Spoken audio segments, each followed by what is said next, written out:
দেশের বাইরের খবর জানাবো। যুক্তরাষ্ট্রের প্রেসিডেন্ট ডোনাল্ড ট্রাম্প ও ফ্রান্সের প্রেসিডেন্ট ইমানুয়েল ম্যাক্রো ইউক্রেনের যুদ্ধ বন্ধে তাদের প্রত্যয় পুনর্ব্যক্ত করেছেন। ওয়াশিংটনে যৌথ সংবাদ সম্মেলনে ট্রাম্প বলেন, দীর্ঘমেয়াদী শান্তি প্রতিষ্ঠায় ইউক্রেনে জরুরি ভিত্তিতে যুদ্ধবিরতি প্রয়োজন। তাই তার প্রশাসন রাশিয়ার প্রেসিডেন্ট ভ্লাদিমির পুতিন ও ভলোদিমির জেলেনস্কির সাথে সরাসরি আলোচনা শুরু করেছে।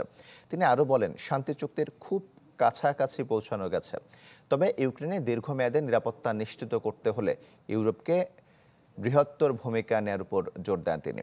আর ফরাসি প্রেসিডেন্ট ইমানুয়েল ম্যাক্রো বলেন, ফ্রান্স ও অন্য ইউরোপীয় দেশগুলো শান্তি প্রতিষ্ঠায় ভূমিকা রাখতে প্রস্তুত, কিন্তু নির্ভরযোগ্য নিরাপত্তার নিশ্চয়তায় যুক্তরাষ্ট্রের সমর্থন জরুরি।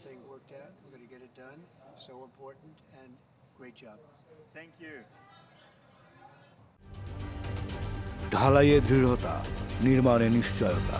প্রিমিয়ার সিমেন্ট, ঢালাইয়ের রাজা।